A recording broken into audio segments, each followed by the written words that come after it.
Bonsoir, comment ça va? Aujourd'hui, c'est mercredi 12 octobre. Mourir de rire, c'est possible.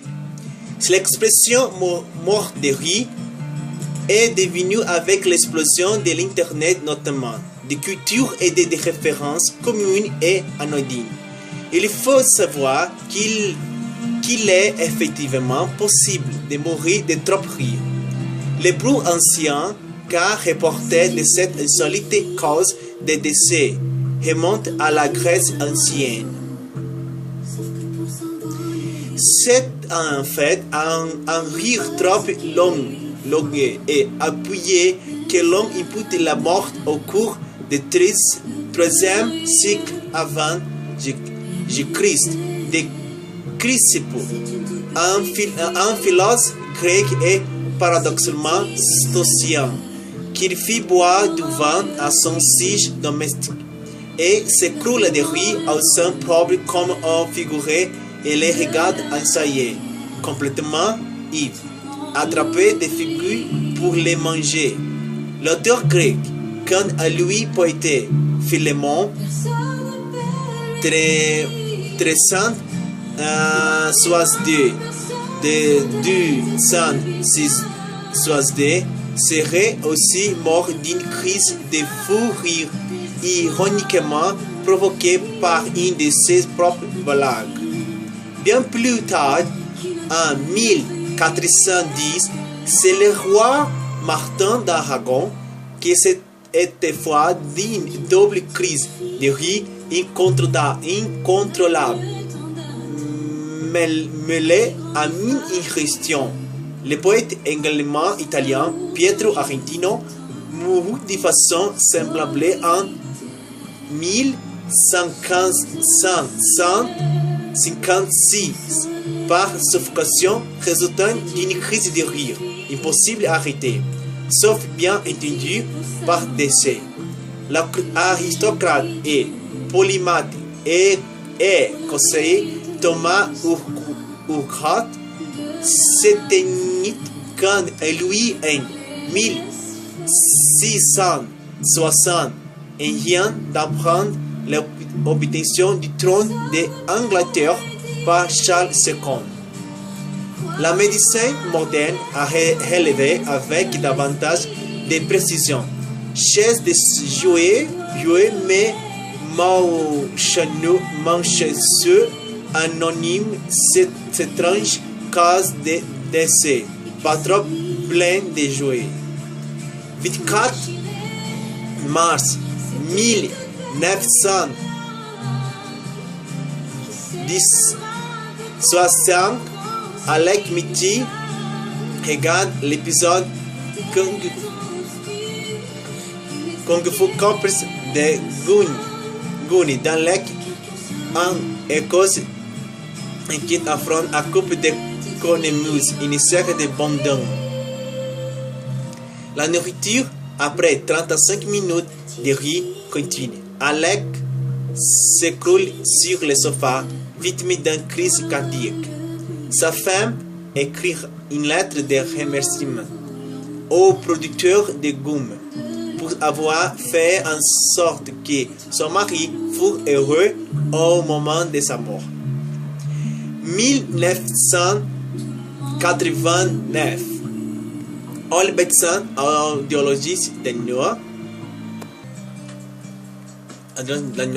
est victime d'un arrêt cardiaque provoqué par les fumes. Un poisson nommé Vanda, dont il n'a alors même pas vu le fond. Les experts penchés sur son cas ont estimé que son cœur avait pu accélérer son rythme à force de trop rire, jusqu'à de 250 à 500 battements minutes. 2003.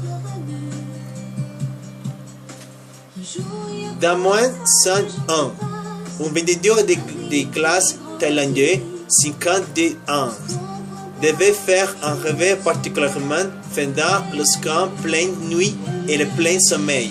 Au dire de sa femme, Il se mit à rire très fort et continue pendant 2 minutes avant de succomber, probablement par asphyxie ou arrêt cardiaque, sans que sa compagne, pendant la crise, ne réussisse à le révéler. La rupture, ce n'est jamais exactement le rire qui tue, mais les pathologies qui peuvent résulter d'un rire ou éclat ou d'une crise trop intense. En temps normal, le rire est une bénédiction après une courte augmentation du rythme cardiaque et du rythme respiratoire. Le cœur ralentit de prendre un rythme plus bas que d'ordinaire. La respiration est facilitée avec l'ouverture des bronches et de la pression artérielle diminue. Pour faire exemple, un bon rire déstresse à fond, au point que des thérapies fondées sur le rire sont nées au fil du temps. Mais sur les coups, un éclat de rire peut être très violent.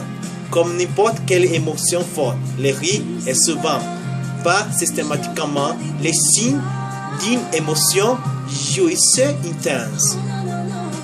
Un éclat trop appuyé peut entraîner une entraîne, perte de ton musculaire, malaise et généralement chute, voire un signe atteint avec peur de conscience. Une crise de rire peut amener les gars l'uront à les phases apnéiques incontrôlables ou des difficultés respiratoires notables et éventuellement les morts par asphyxie. La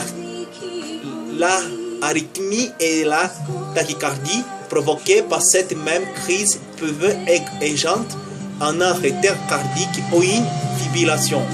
Dans ces exemples, on est des cas confirmés mais extrêmement rares qui donnent néanmoins aux paroles de Pierre d'Arc un nouveau sens. Quand celui qui rit le dernier a fin de rire, personne ne rigolait plus. C'est intéressant, non? Alors, rire. Merci beaucoup pour voir mon vidéo. À